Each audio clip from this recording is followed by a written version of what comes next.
ability. Generally, load is spread in form of truncated cone, and its ability will be the function of properties of material used in the pavement construction and thicknesses of individual layers. Various layers generally in flexible pavement are subgrade, which one is the bottommost and integral part of the pavement. Then subbase. Over the subbase there will be base. Over the base there will be bearing course, maybe DBM or dense bituminous macadam or bituminous macadam, followed by bituminous concrete or semi-dense bituminous concrete. Another type of pavement, generally life of the flexible pavement is about 10 to 15 years. Another type of pavement is rigid pavement. Here load of vehicle transfer to the lower layer by slab action. Generally M45 grade, that is flexural strength more than 45 kg per centimeter square concrete is used for the construction of rigid pavement. It may be plain or reinforced cement concrete. Accordingly, it can be called as concrete pavement or reinforced concrete pavement. It has high flexural strength and structural rigidity. It consists of 4 layers.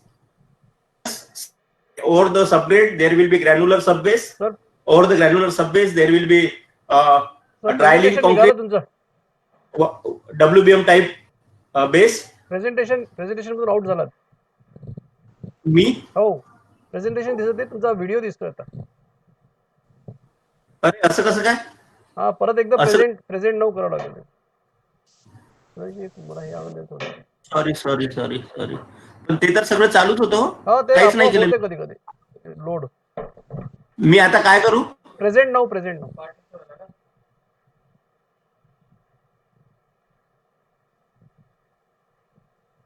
ते कोणीतरी मध्ये present करतो त्यामुळे problem येतो.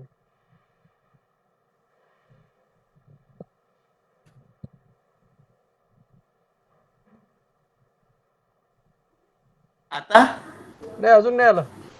एकदा click करा.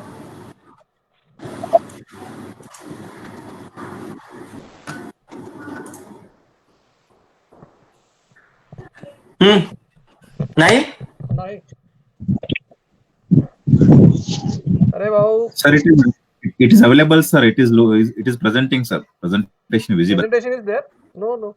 Yes, sir. So we have to pinpoint on the Prashant sir presentation. Okay. So presentation is there. No problem. No problem. So shall I continue? Yes, sir. Go to slideshow and continue. Continue.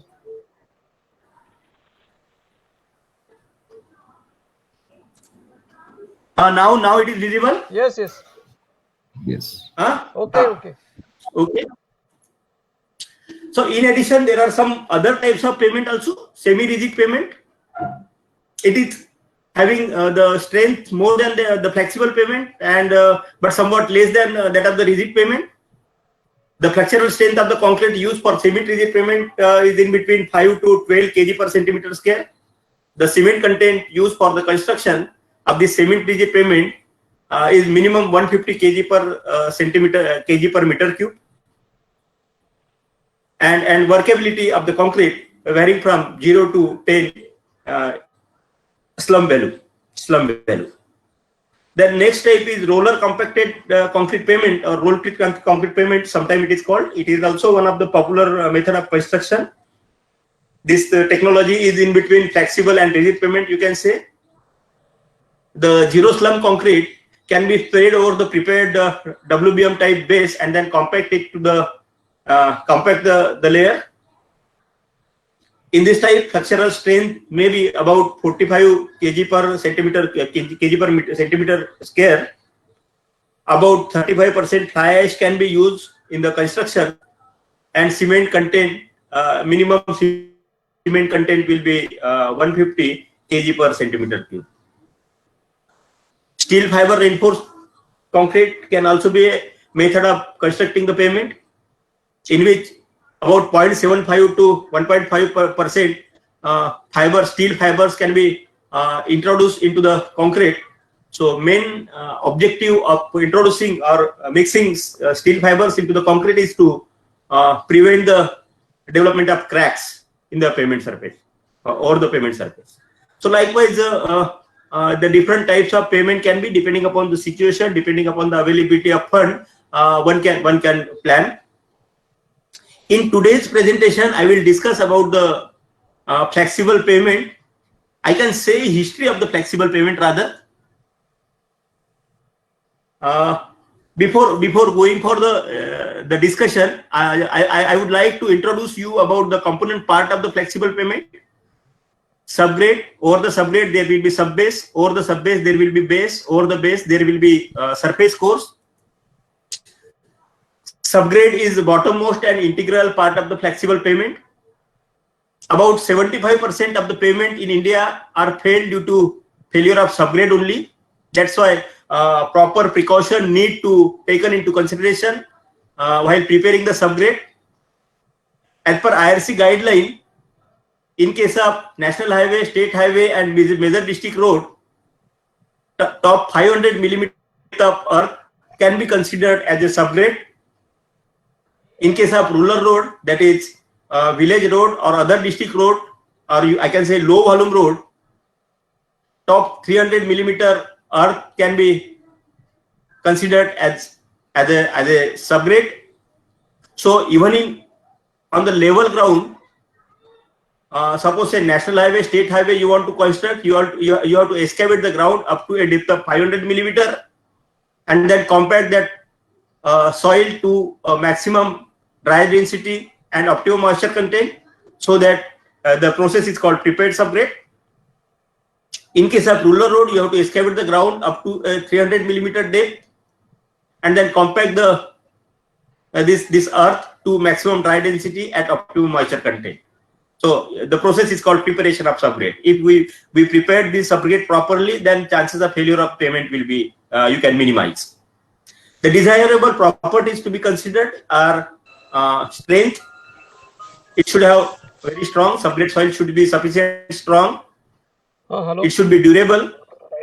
Whatever it should have permanency in strength, means whatever the strength achieved should maintain for a longer duration. It should have less volume change. It means its volume should not be changed due to change in moisture content and ease of compaction.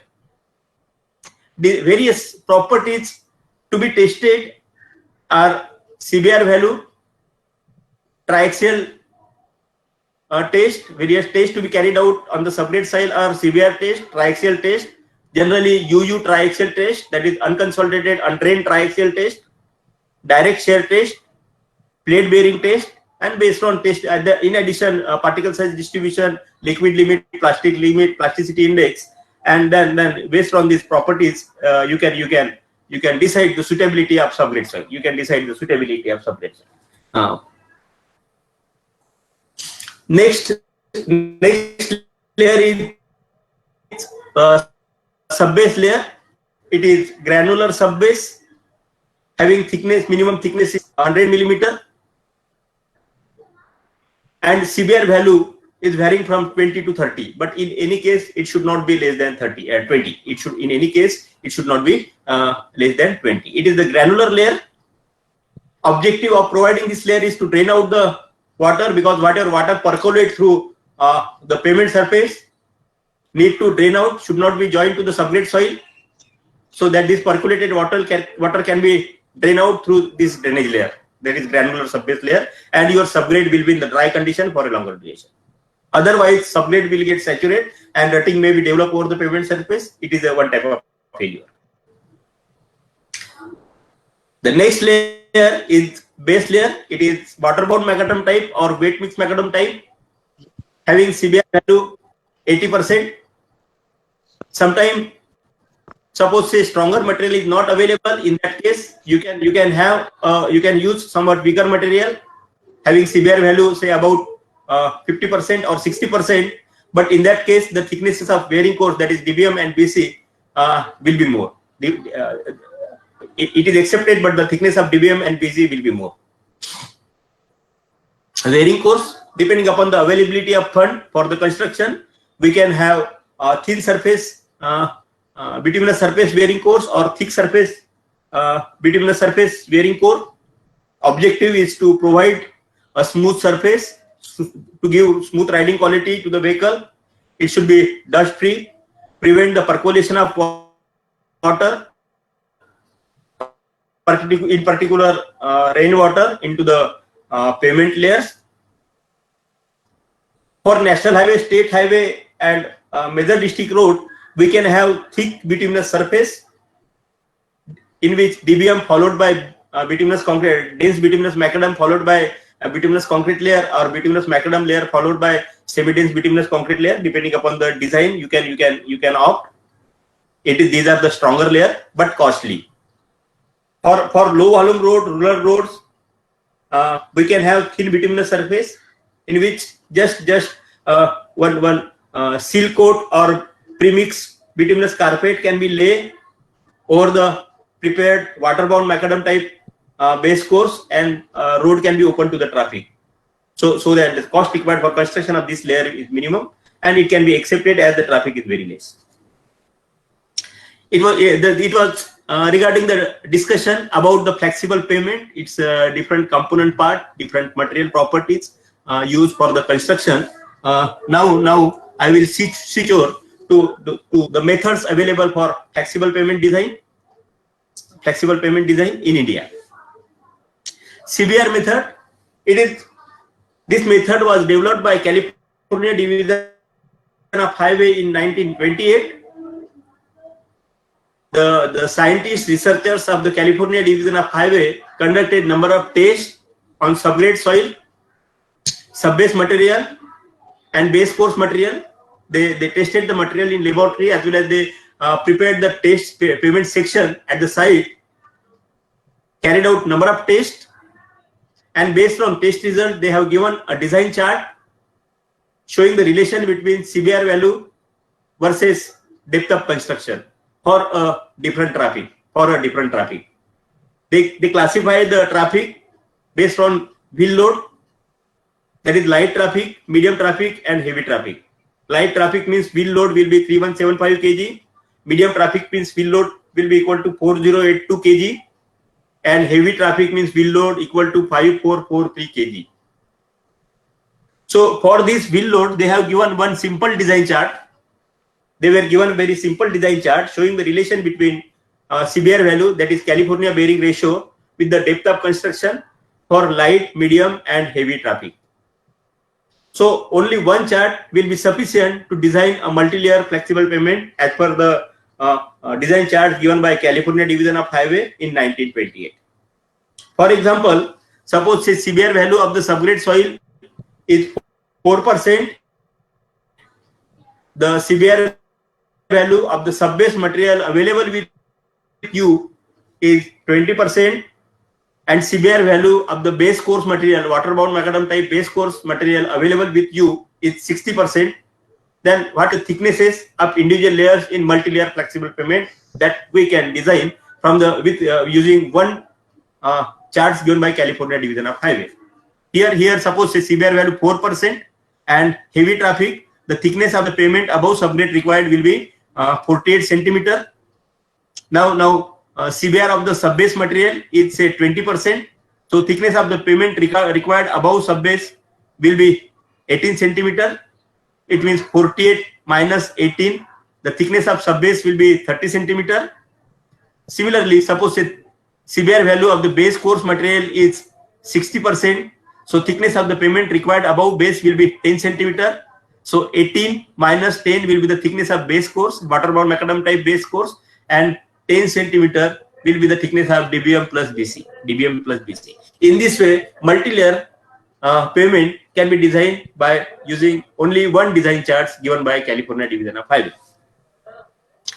In addition, they have given two empirical equations for calculation of total thicknesses of the pavement. Once we know the design wheel load P, CBR value, 4 days soak CBR value, tire pressure. After putting this value into the equation, you can get a total thickness of the pavement to be provided above the subgrade having CBR value, whatever.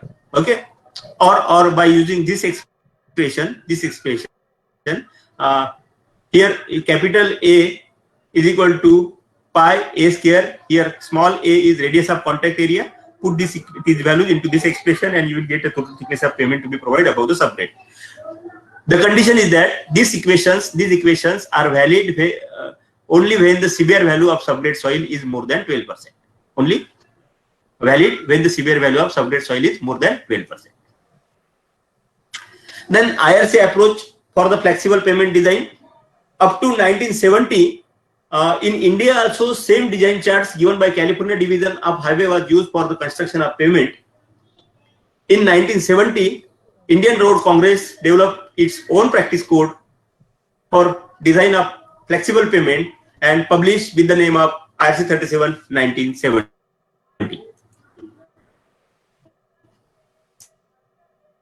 In this IRC 37 1970, in design chart they have given 7 curves.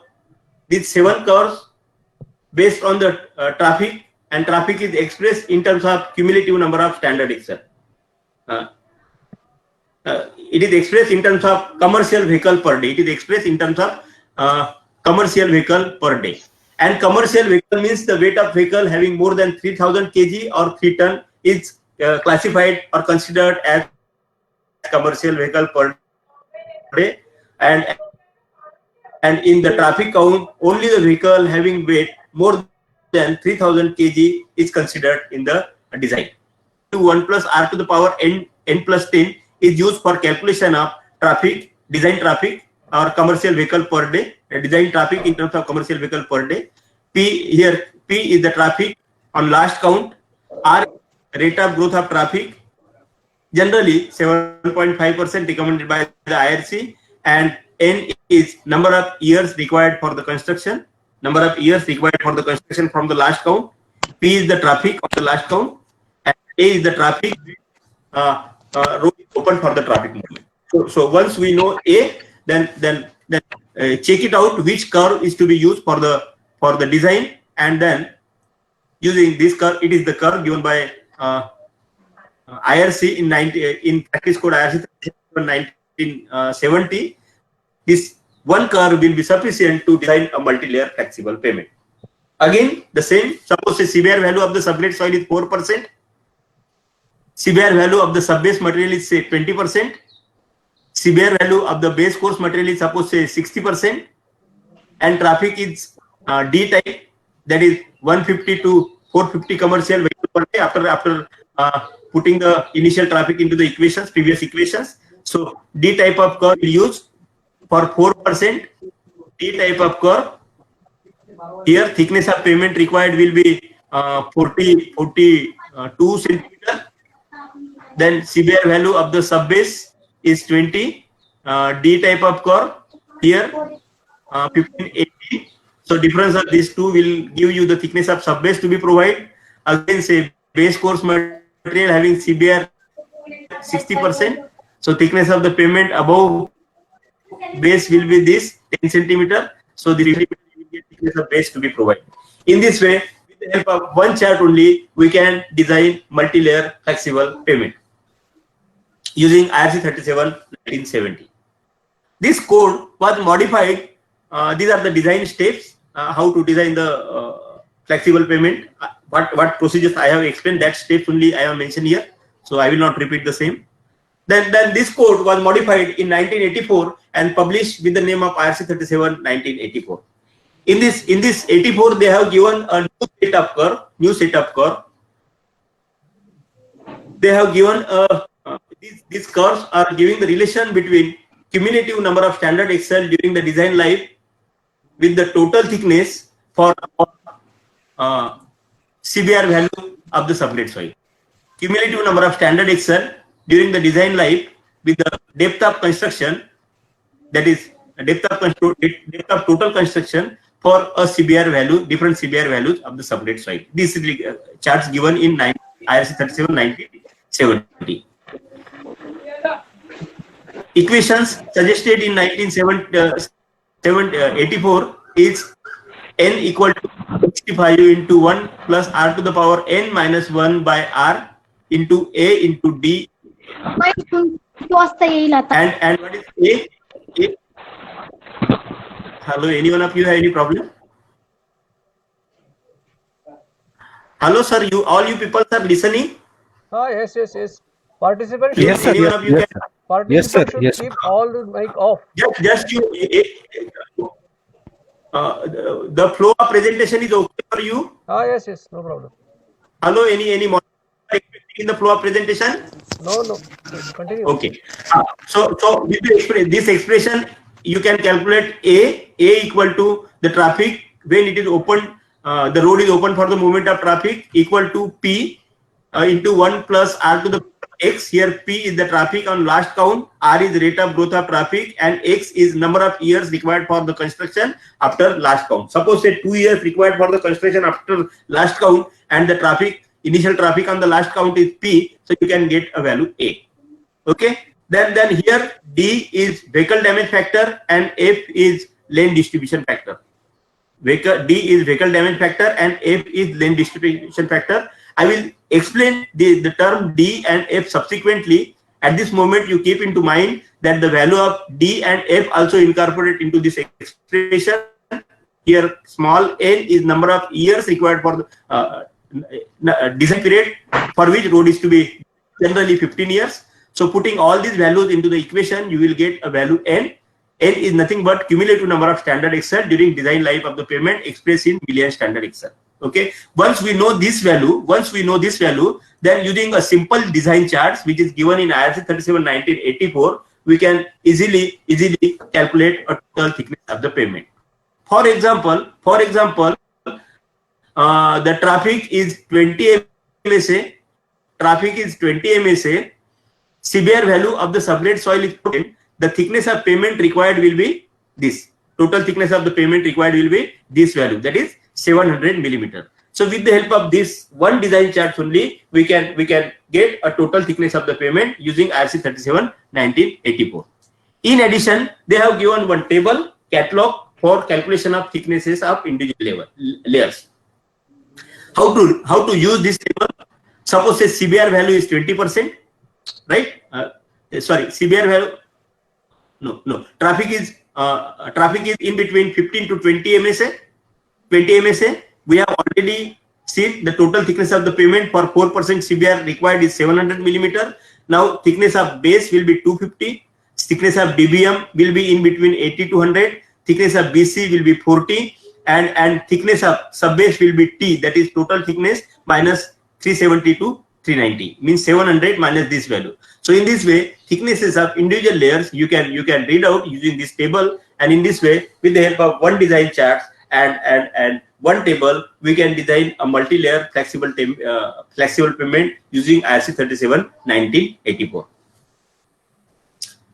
Then up to 2001, in India, most of the pavements are constructed using IRC 37-1984. In 2001, this 1984 modified and published with the name of IRC 37-2001. This IRC 37-2001 is based on mechanistic empirical approach. Main drawback of 84 was to design the pavement up to 30 million standard Excel. Suppose the traffic is very high during the design period, then was not possible to design using 37-1984. So it was modified, and this revised code published with the name of IRC 37-2001. This code is applicable for design of national highway, state highway, major district roads, expressways, but it is not applicable for strengthening the existing pavement. Code is based on mechanistic empirical approach in which elastic theory is used for analysis of the pavement section. The expression which we have discussed earlier is used in this code also for calculation of cumulative number of standard Excel during the design life. N equal to 365 into 1 plus R to the power n by R minus 1 into A into D into F. Here A is the traffic when the road is open for the traffic movement. D is the lane distribution factor, and F is vehicle damage factor. A can be calculated by using this expression. P is the initial traffic on the last count. 1 plus R, that is rate of growth of traffic, and X is number of years required for the construction. By using these two expression, you can easily calculate the cumulative number of standard excel during the design life of the payment. Now what is the D and F? That part we'll discuss. D is distribution factor. Depending upon the types of carriageway, depending upon number of carriageway, the lane distribution factor will vary as per IRC guideline. IRC 3001, I can say. Single lane road, traffic permitted to move in both the direction, then lane distribution factor will be 1, and total traffic is considered for the design. If two-lane road, two-lane single carriageway road means 2 lane without traffic and traffic is permitted to move in both the direction. In that case, lane distribution factor will be.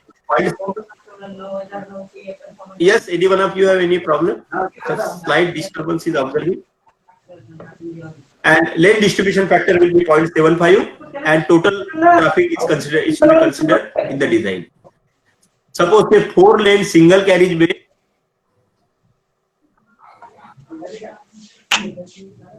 Traffic is permitted to move in both the direction, means 2 lane is for up traffic, 2 lane is for down traffic. Then 40% of the total number in both the traffic is to be considered in the design. In this way, other this thing is also given for the calculation of lane distribution factor. Then vehicle damage factor.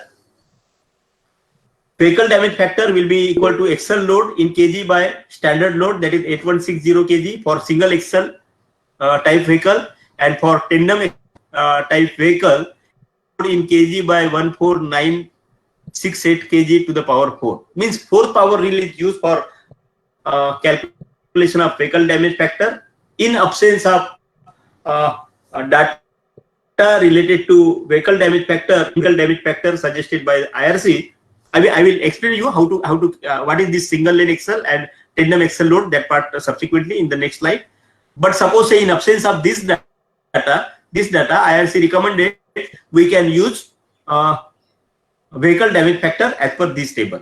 Or if your traffic is in between 0 to 150, then in the plain area, if you want to construct a road, vehicle damage factor will be 1.5. In hilly area, if you want to construct a road, then vehicle damage factor will be 0.5. Similarly, your traffic is more than 1,500 commercial vehicle per day, then in plain area, the vehicle damage factor will be 4.5, and in hilly area, the vehicle damage factor will be 2.5. What is this vehicle damage factor? That part I would like to discuss it with you in this slide. A single axle dual wheel assembly. So standard load of this axle recommended by IRC is 8160 kg, that is 8.16 ton. So on either side of the dual wheel, it will be half of this load. On either side of the dual wheel will be half of this load. Tandem axle means tandem axle dual wheel assembly means 2 axles with dual wheel on the either side. The standard load is 14968 divided by 2 on either wheel. You will get right. Now here I have elaborated slightly. So maximum load recommended by IRC is 10.2 ton. So half of that load will be half of that load on the dual will be 5.1 ton, 5.1 ton. In this way, load will be distributed over the vehicle, and based on this load only we have to calculate equivalent single wheel load. But that is not a part of discussion in this presentation. How this load is affecting on vehicle damage factor, because variety of vehicles are flying over the road surface. 4th power rule is used for calculation of vehicle damage factor. As per IRC guideline, standard load for single axle is 8 ton.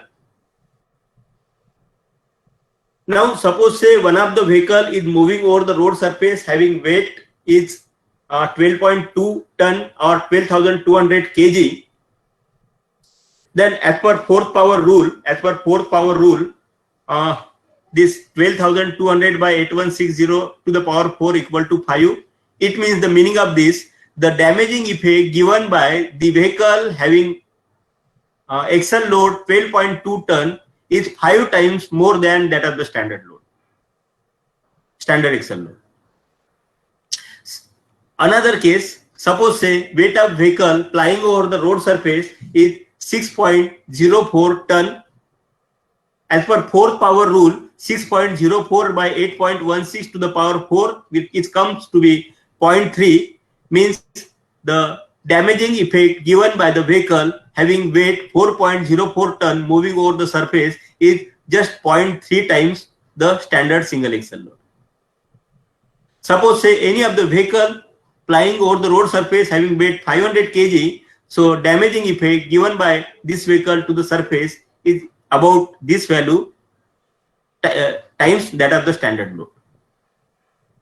Hence IRC recommended that during the survey only commercial vehicle to be counted,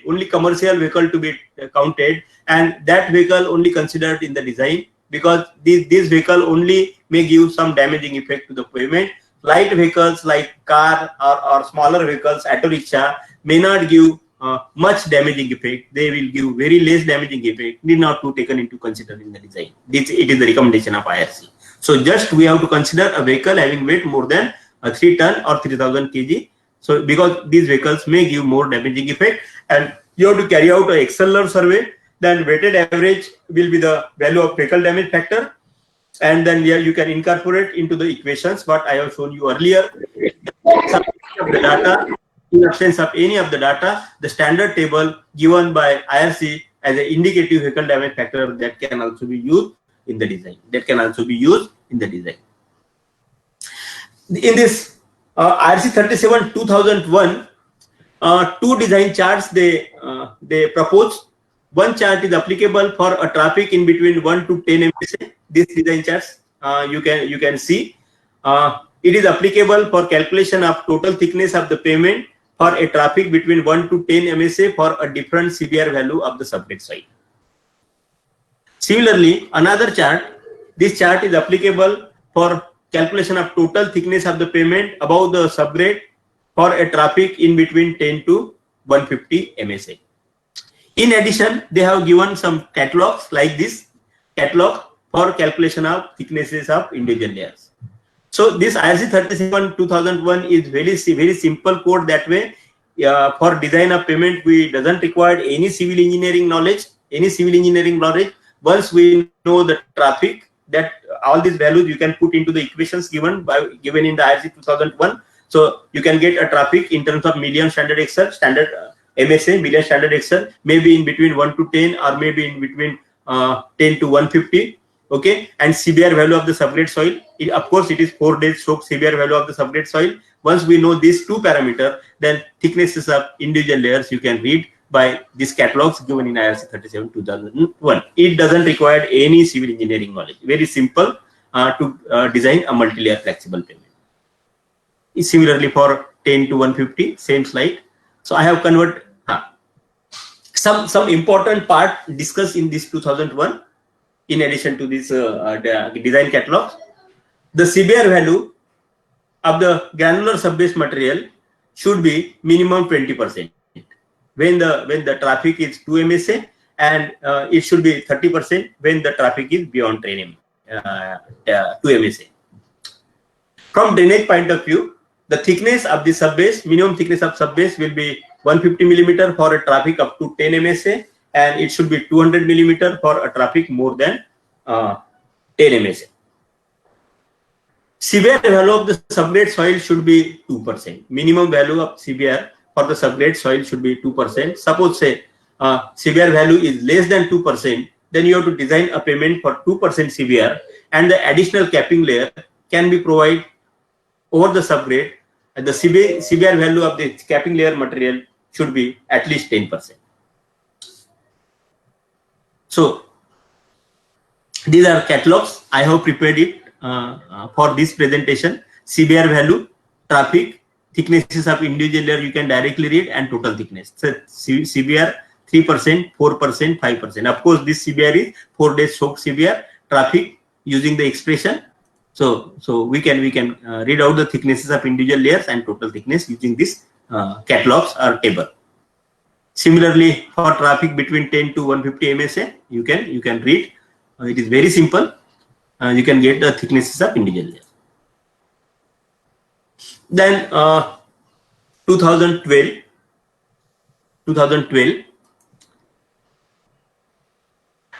as I have already mentioned, IS 37/2001 is based on mechanistic empirical approach. Multi-layer elastic theory was adopted for the stress analysis. Design life of the payment was decided based on fatigue and rutting as a failure criteria. What do you mean by fatigue and rutting failure criteria? That part also I will discuss in the end. The performance of payment constructed using IC 37/2001 was monitored by various research organizations like CRRI, IITs, some of the academic institutes from India, and they reported some of the factuals. Traffic patterns is changed considerably. Wheel load of the vehicle increased considerably. Volume of the tandem axle, tridem axle, and multi axle vehicles are increased fold. Top-down cracks are observed immediately after 1 or 2 years of the construction. Conventionally, bottom-down cracks are considered in the while designing the payment. That part I will explain subsequently. But while monitoring the performance by these agencies, they have observed top-down cracks immediately after 1 or 2 years of the construction, and rutting is also observed in the bituminous layer immediately after 1 or 2 years of the construction. Wheel load is increased considerably. As standard load was standard legal axle load was 8.16 ton. So this load was increased considerably during this period, during 2000 to 2010. Okay, and these factuals were presented, reported by various agencies. Then what is recommended in 2001? The IRC 37/2001 is also 2012 is also based on mechanistic empirical approach. Multi-layer elastic theory is adopted for the analysis. Design life of the payment is based on fatigue and rutting as a failure criteria. In order to achieve a longer performance, the fatigue resistance mixes is recommended in the bottom portion of the bituminous layer, so that it will eliminate the bottom-up cracks and fatigue life of the pavement will increase. Similarly, rutting resistance material is recommended in upper layer, upper portion of the bituminous layers or wearing cores, so that the tensile stresses in the top portion of the bituminous layer will decrease, and it will eliminate the top-down cracks and rutting in the bituminous layer. In this practice code, it is also recommended to use cementitious base and cementitious subbase. What is this fatigue resistance mixes and rutting resistance mixes? That I would like to explain with respect to this slide. It is a wearing course or bituminous surface provided over the WBM type base, suppose say. Okay. Tensile strain will be developed at the bottom of bituminous layer, and this tensile strain will be responsible for the fatigue cracks. Bottom up crack, I can say bottom up crack. So some cracks will be developed at the bottom. How it will develop, that part I will discuss subsequently. So to resist this crack, fatigue resistance mixes is recommended in the bottommost portion of wearing course. Similarly, due to wheel load, tensile stresses will be developed in the upper surface. It may give rutting to the pavement. So that's why to reduce the rutting of the pavement, rut resistance mixes is recommended, and this fatigue resistance mix and rut resistance mix will be the integral part of the design of the flexible pavement. This recommendation also given in 2012. Okay. Same equation. As wheel load is increased considerably, the recommendation was the wheel load is increased considerably, so they incorporated very less wheel load factor or vehicle damage factor and बरं. high काय फरक vehicle आहे? damage factor. Initially in 2012, only two vehicle damage factors were there. Two axle loads were considered for the calculation of vehicle damage factor. But in 2012, पण four मला एक gate axle load is considered for calculation of vehicle load damage factor, and weighted average can be. You have to carry out the axle load survey, and then vehicle weighted average can be taken as a vehicle damage factor in the design. Lane distribution factor. Only this value is changed. In previous case it was 0.75. In 2001 it was 0.75. In 2012 they have considered only 50%. Only 50%. And then the rest of the same. The same equation. In this parameter is incorporated, that is required. In 1970, in 1984. In 2001, we have used 4 days soak severe value of the subgrade soil. And if suppose we know 4 days soak severe value of the subgrade soil and traffic for which pavement is to be designed, the total thicknesses as well as thicknesses of individual layers can be read out very easily using the catalogs given in 37 2001, 37 84, as well as design charts given in 1970. But in 2012, they recommended to use effective severe value for the design. What is this effective severe and why it is important? Why it is important? Our pavement, flexible pavement, may be in cutting, maybe in embankment, maybe in partially cutting, partially filling, or maybe on the natural ground, depending upon the situation, depending upon the ground profile, depending upon the formation level, your section may be in cutting, filling, partially filling, or on the natural ground.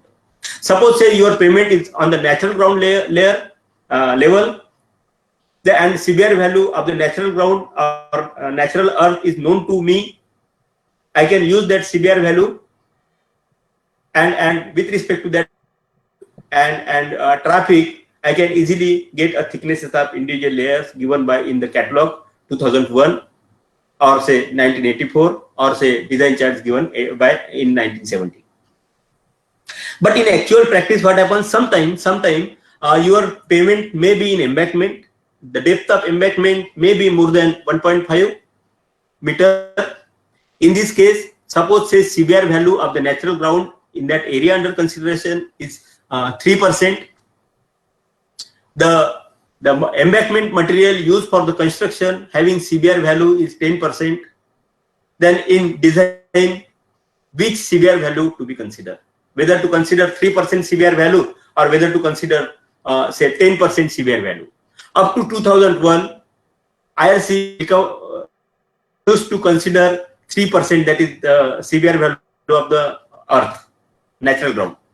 But in 12, they recommended to use effective severe value, and they have given the design one curve for and procedure for calculation of effective severe value. Suppose say severe value of the subgrade soil in that area under consideration is 3% and severe of the embankment 10%, then effective severe value to be considered in the design is this, say 7, not 3, not 10. You can use this chart, and effective severe you will get for this effective severe value and say traffic what you calculated using the equation, you can get the thicknesses of individual layers using the catalogs given in 2012. So this new parameter incorporated in 2012.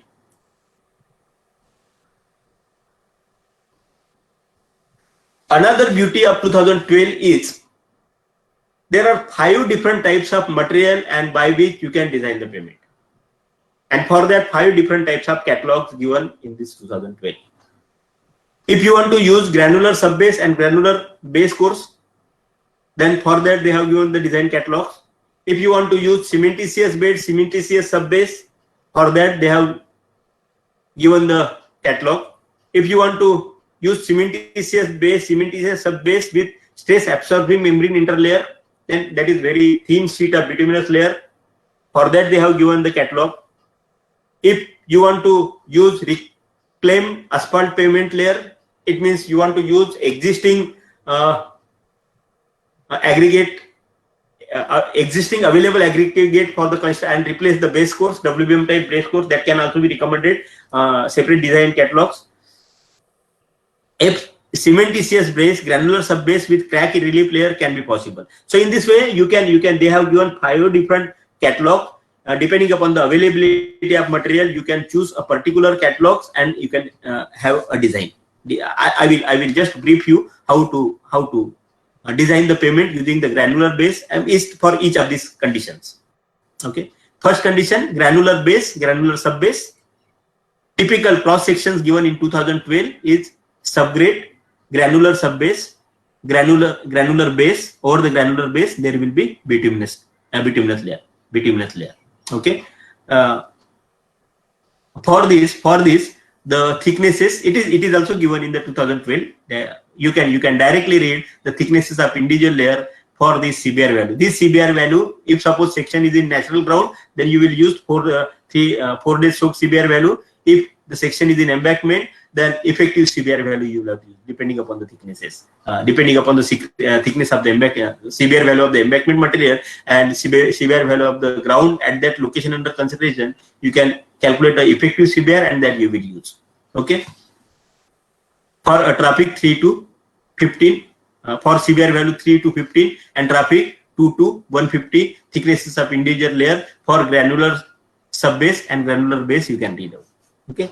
For example, 3% CBR, 150 MSA traffic, granular subbase thickness 380, granular base thickness 250, DBM thickness 170, BC thickness 50. BC thickness 50. So, and total thickness will be 850 millimeter. Okay. Another is cementitious base, cementitious subbase with crack relief aggregate layers below the bituminous surface. Again, subgrade, natural ground or effective subgrade, I can say. Then cementitious subbase, that is cement-treated subbase, cement-treated base, aggregate relief layer. Actually, this cement-treated base will act as a rigid layer. So crack may be developed. This crack may be developed, and this crack may be propagate from down to upward direction, and more amount of cracks may observe in the pavement surface. So to arrange the crack, generally aggregate crack relief layer can be introduced in between base course, cement treated base course and wearing course. Okay, and for that design will be like this. So because of using the cement treated subbase and cement treated base, what effect is there in the thicknesses? For the same case, CBR value is 3%, traffic is 150, thickness of cement treated subbase will be 250, thickness of cement treated base will be 140, and thickness of aggregate relief layer will be 100, and DBM layer will be 50. So in previous case, DBM layer was 170, it is reduced to 50 only. Means how much reduction? 170, 120 millimeter reduction in DBM. DBM is that way one of the costly layer because bitumen is used for the construction in DBM layer. So cost required for the construction may be reduced considerably if you go for cement treated base and cement treated subbase. Now there will not be much reduction in the aggregate because of this aggregate relief layer. Total thickness of base course plus aggregate relief layer will be 240, around same. Only this much amount of aggregate will be reduced. Cost required for construction of DBM will reduce, but cost of cement will increase if it is cement treated base and cement treated subbase. So cost will be increased, but overall cost may reduce. The use of aggregate required for the construction will reduce drastically. Another way recommended, third option recommended in IFC 37/2012 is use of stress absorbing membrane interlayer between cement treated base and wearing course. So instead of aggregate crack relief layer, you can have a thin sheet of stress absorbing membrane interface. Stress absorbing membrane interface. It is very thin sheet. You can say 10 millimeter or 20 millimeter. It will absorb the stress. It will arrest the cracks developed in the cement treated base course, and life of the pavement will increase. If suppose this case is there, then you can see here there will not be any aggregate relief layer. For 3% CBR, 150 MSA traffic, thickness of subbase will be cement treated subbase will be 250, thickness of cement treated base will be 180, and DBM will be 50. So now use of aggregate is reduced considerably. Thickness is only 530 millimeter. Okay. Another way is a reclaimed asphalt payment. Here, a reclaimed asphalt payment layer is replaced. Base WM type base is replaced with reclaimed asphalt payment layer. Matlab whatever aggregate is available at the particular site under consideration,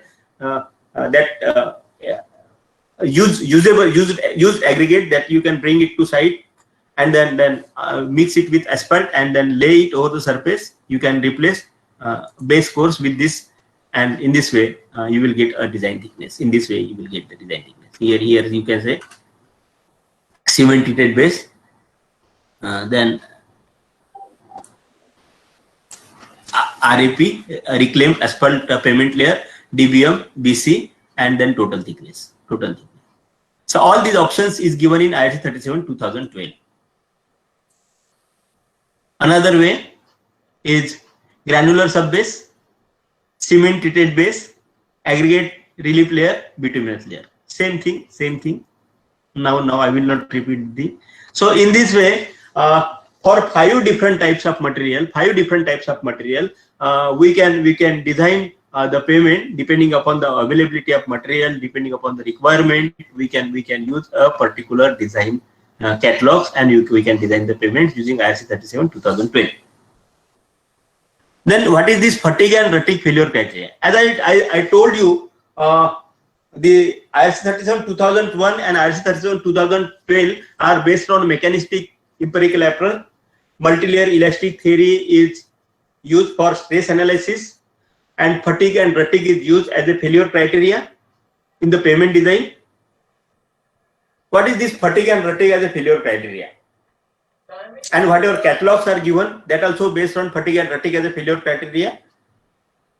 Now when the payment is subjected to a wheel load, in my first or second slide only I discussed, when payment subjected to a wheel load, some stresses are developed. Maximum stresses will be developed in the upper layer. The magnitude of stresses goes on decreasing, and at the top of subgrade, generally it is about 5 to 7% of applied stresses, and this magnitude of stresses will be the function of material used for the pavement construction and thicknesses of individual layer. Material used for the construction of individual layers and thicknesses of individual layer. But the stresses are in form of truncated cone. It transferred to the lower layer by grain to grain action. In case of rigid pavement, but I will not go into the details of discussion of rigid pavement. Likewise, stresses will be transferred to the lower layer. There are two critical locations.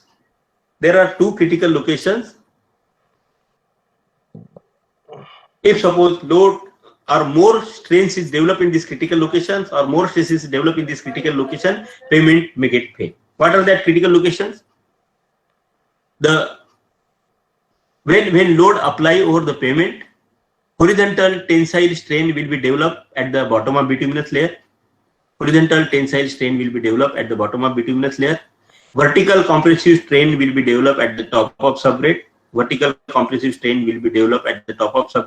And horizontal compressive strain will be developed under the load. These are the three critical locations. If the value of this strain exceeds a particular limit, payment may get failed.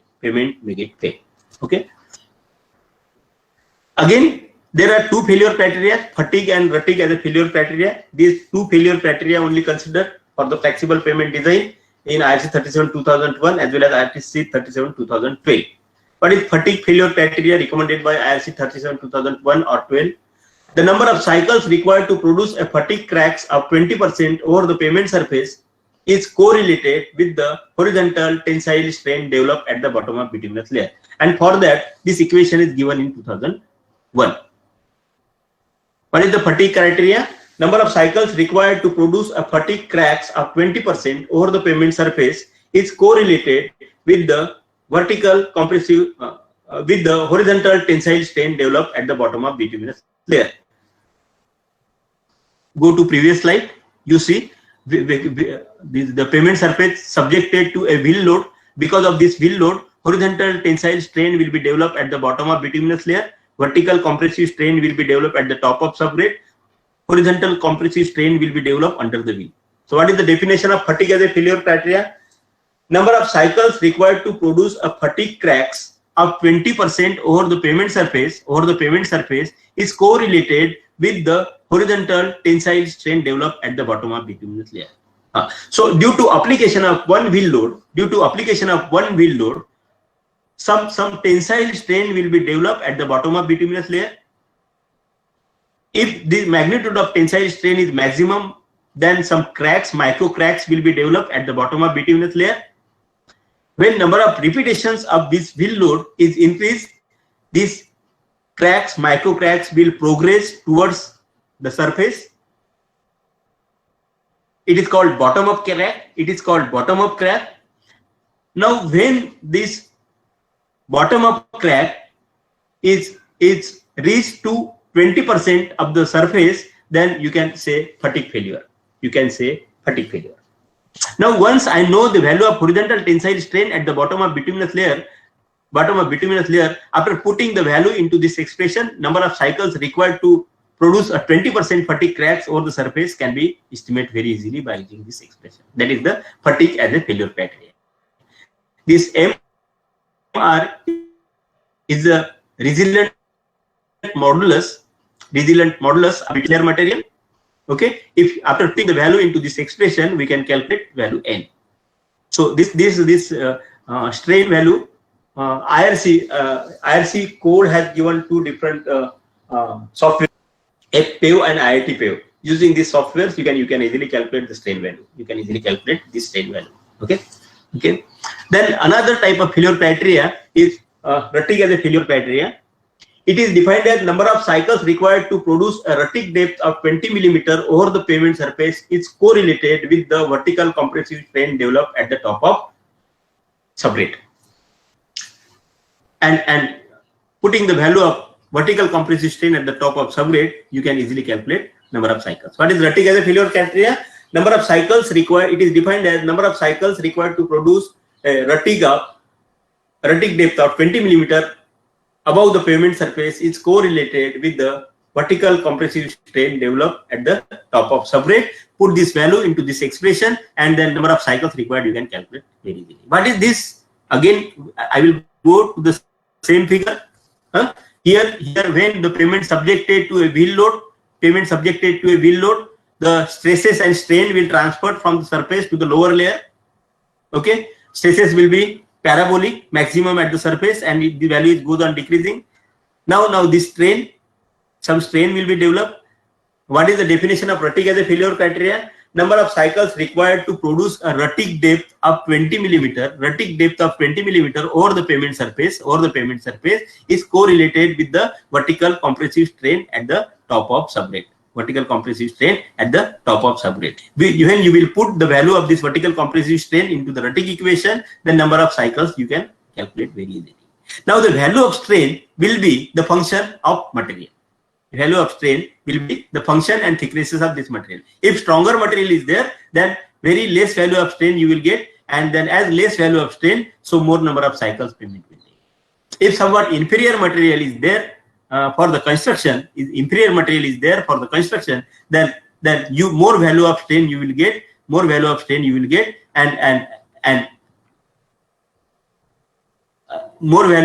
will get here, and number of cycles will be less. Okay, so in this way, Ruttig and fatigue failure is considered in the design of flexible pavement using IRC 37/2001 and IRC 37/2012. In 2012, what they did, the similar equations they suggested, but one of the equation used for 80% reliability level and another equation for 90% reliability level. The rest of the things is same. 80% reliability for 80% reliability this equation, for 90% reliability this equation, fatigue equation, and Ruttig equation for 80% reliability and 90% reliability. what is the drawback of this IRC code? Drawback of IRC code in IRC 37 2001 and IRC 37 2012, catalogs is given for reading the thicknesses of individual layers. That is, suppose say CBR value of the subgrade soil is something here. I will just 1 or 2 minutes I will discuss the case drawback. CBR value of the subgrade soil is known to me, and traffic for which payment is to be designed is also known to me, 2% and 150 MSA traffic, right? So thicknesses of individual layers I can read from the catalog given in 2001. ये this one is the catalog for 2001. क्या बोल रहा है, मेरा ये traffic है, ये CBR value है, ये ट्रैफिक है. So 460 will be the thickness of sub base, 250 will be the thickness of granular base, 215 will be the thickness of DBM, and 50 millimeter will be the thickness of BC, bituminous concrete. Total thickness will be 975. Okay. But the suitability of material to be used for the construction of this material, sub-base, base, DBM and BC. Suitability of this material to be used for the construction based on, as per IRC guideline only I am discussing, based on impact value, abrasion value. Impact value and abrasion value. If we take an example of base course construction or say sub-base course construction, the suitability of material for the sub-base course construction, when the impact value of the material is less than 35, the particular material is suitable for construction of base course. 35, then it is suitable for construction of base course. Similarly, abrasion value less than 45, such type of material can be suitable for construction of base course. अभी दूसरा मेरे पास कोई भी guideline नहीं है, contractor site पे काम कर रहा है, उसको ये पता है सीबीआर वैल्यू 2% है, ट्रैफिक 150 है, उसको ये लेयर्स जो है ये लेयर्स प्रोवाइड करना है, this layer and this layer. Okay, उसको आईआरसी ने बताया है कि when he want to construct a base course, then impact value, based on impact value and abrasion value only he will decide the suitability of material for this construction of this layer. So what will he will carry out the impact test on the aggregates to be used for the base course construction. उसको पता चला क्या है IRC guideline, when the impact value less than 35 and abrasion value less than 45 can be accepted for the as a base course material. अभी contractor के पास दो material रहेंगे, suppose से material 1, material 2, one of the material having impact value say 5%, another material having impact value say 30%. So now which material supposed to use for the construction of base course?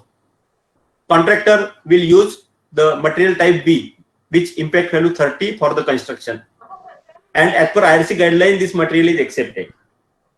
But looking to property of material A and material B, if material B is used having impact value 30, if this material is somewhat inferior material, if we use this material for the pavement construction, may your pavement may be under design even if we use this ये design thickness, क्योंकि हमने poor material use किया है, लेकिन IRC guideline के हिसाब से ये मटेरियल को एक्सेप्ट कर लिया है.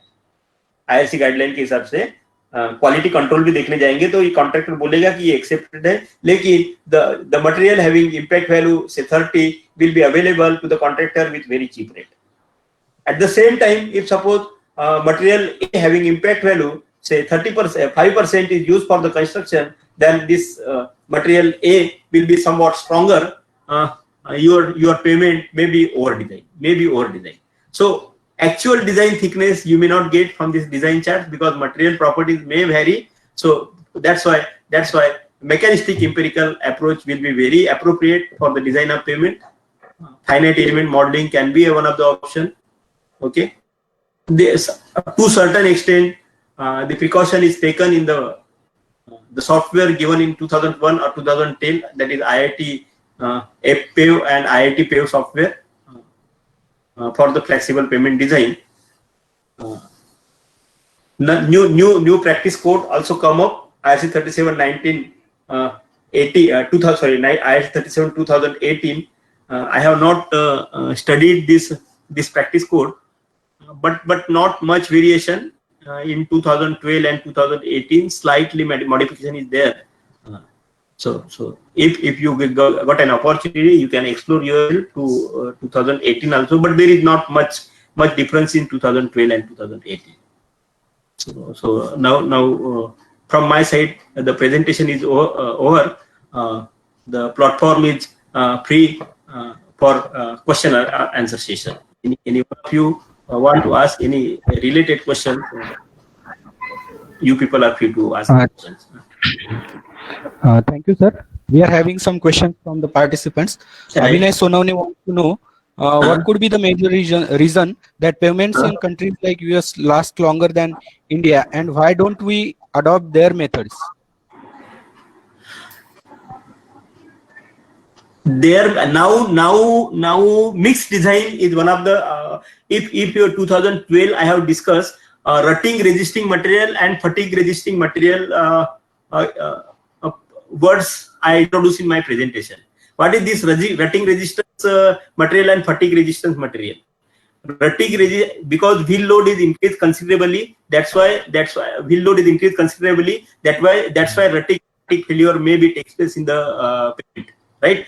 So rutting failure means rut will be developed immediately within 1 or 2 years of the construction, and it is the observation by various research organizations, and it is because the inferior material is used in the upper layer, in the bituminous layer. So considering this, now in 2018, some modified mixed design they suggested, some thick layers of mixed design they suggested with high contents of bitumen.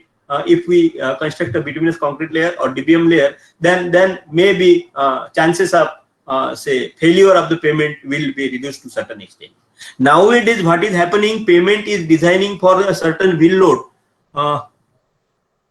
And design wheel load. Again, I told you the standard load is 8.16 ton, and maximum load is 10.2 ton. But in actual practice, the weight of vehicle legal axle reach up to 20-25. The vehicle damage factor in India we considered based on fourth power rule, which I have explained in my presentation. If suppose the pavement is designed for a standard load of 8.16 ton, and if suppose the weight of vehicle is say up to 20-25 ton, क्योंकि तुम ये sand का truck या steel का carrying वाला truck, इसका तुम load देखो कितना रहता है, आपको पता चलेगा, will be up to 20-25 ton. अभी इसका व्हीकल डैमेज फैक्टर कितना निकलेगा और ये पेमेंट को कितना डैमेज करेगा और पेमेंट की लाइफ पे उसका क्या फर्क पड़ेगा, you can imagine the things. So in addition to the design aspect, we need to make the people aware about vehicle load also, and we need to concentrate in that direction also. So in any of the case, after construction, the vehicle moving or flying over the road surface should not have the weight more than much more than the standard load for which it is to be designed. Then the chances of but in foreign countries it is not like that. Foreign countries it is maybe one of the possible reason that the roads in India in early period. So हमारे को load के तरफ ज्यादा concentrate करना है in addition to the design, and then in addition that we have to use a good quality, good practice, good quality control during the construction of bearing course. So fatigue and rutting failure will reduce. Top down cracks in particular it will reduce. Top down cracks in particular it will be reduced. That is the more concern to give rutting and fatigue in upper layer. Next question. Sir, Sandeep Gupta is asking, is there any software for flexible pavement design? Is there any software for IIT Pave and IIT FPave are the software for flexible pavement design. Very simple software, just give an input parameter. How to give input parameter is also explained in that software. It is very user friendly.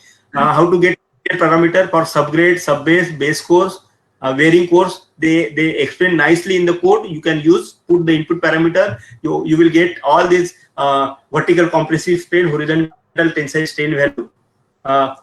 it can be a very good. मतलब तुम उसके लिए design charts भी बना सकते हो, वो software use करते हैं. Any researcher want to do it. Sir, Shubham More wants to know how we can tackle the problem of snow drift of vehicle on flexible pavements. क्या? How we can tackle the problem of snow drift of vehicle on flexible pavements. Low. No drift. Snow drift of vehicle on नहीं मेरे को flexible नहीं समझा question नहीं समझा. How we can tackle the problem of snow drift of vehicle on flexible pavements. Load. Snow drift, sir. SNOW. नहीं यार मेरे को क्वेश्चन नहीं समझ रहा. SNOW. Snow, SNOW. Snow. Drift problem. अच्छा snow problem. Yeah. In the flexible payments, make the payment more dense so that water percolation will not be there. Maybe due to capillary rise or maybe due to percolation from the top layer. So if water is not there, then there is no any possibility of expansion or contraction and generation of voids into the pavement layers and then erosion of the pavement layer, in my opinion. So we can have more dense pavement. For more dense pavement during the construction, quality control is more. next. Ankit wants to know, sir, is there any procedure for used aggregates in RAP layer? RAP layer, aggregate, reuse of aggregate. Reuse, yes, in code it is given. How much percentage of aggregate from the existing to be taken? What is the procedure for getting the proper gradations? How much bitumen content to be mixed into this? Asphalt content to be mixed. All these procedure is given in the practice code IRC 37/2012. No problem. He can that procedure, and then not for this RAP. In IRC 37/2012, they have given the cemented base, cemented sub base. How much percentage of cement to be mixed into this layer? Then what is the stress relief layer, interim layer, membrane layer? उसका भी सब कुछ बताया है. कितना thickness रहना चाहिए, कितना बिटुमिन कैसा रहेगा वगैरह वो बताया है. तो आप रेफर करोगे तो पता चल जाएगा. Next. Sir, Swapnil Ghodke wants to know, nowadays in most of the countries, permeable pavements are constructed. What are the advantages? Perpetual, not permeable. Perpetual pavement. Perpetual or permeable? Permeable, sir. Okay, What are the advantages and disadvantages of these types of pavements? If you want to ask me, payment as water is one of the problematic to civil engineer and to highway engineer. Whatever rainwater is there or underground water is there should be drained out within shortest possible time, so that your payment will be serviceable for a longer duration. Sir, Shubham More wants to know, the repairing of flexible pavement is not so easy as just filling the potholes will be ultimate solution. Why? क्या? Why the repairing of flexible pavements is not so easy? Why the repairing of flexible pavement is Not so easy. not so easy? Yeah. Not so easy. Yeah. Compared to rigid pavement, it is easy to repair the flexible pavement. That is very sure. Compared to rigid pavement, repairing a flexible pavement is very easy. The question is, just filling the pothole is not repairing, what he says. Just filling the pothole is not repairing. नहीं, It's उसको not क्या बोलना repairing, what he says. I think that is not this one. Filling the pothole appropriate is question. repairing. उसको क्या बोलना है ये नहीं समझ. Next question. Repairing a flexible pavement is more easier than that of the rigid pavement. Yes, sure. Repairing of potholes or cracks, micro cracks, longitudinal cracks, transverse cracks, age failure, all that will comes under the minor repair. In case of flexible pavement, immediately after construction, your payment will be serviceable, but after 2-3 years, this minor maintenance need to carry out. Then only otherwise, even if the design life is 15 years for which you have designed, but this payment, if the maintenance is not there, then within 5 to 7 years, your payment will be deteriorate 100%. So better that regular maintenance is required for the flexible pavement. So in terms of repairing of potholes, in terms of repairing of cracks, longitudinal transverse cracks, in terms of repairing of serrating, all these need to carry out regularly, periodically. Sir, should I conclude now? Yes. Any more questions? No? No problem then. Yes. There Thank is- you very much, sir, for such a wonderful session on IRC approach for flexible pavement design. With this, I declare this session is concluded. The feedback link is posted in the chat box, and the feedback should be submitted up to 1:30. 120. 1:20. Thank you very much. Thank you. And then I request organizer to forward these feedbacks to me also, Yes. my mail, so that I will come to know about Yeah. this thing. Okay. Okay. Thank you very much. Thank you very much. The next session will on structural audit and retrofitting of buildings with case study will start today at 4 p.m. Thank you all. Participants can now leave the meeting. Thank you.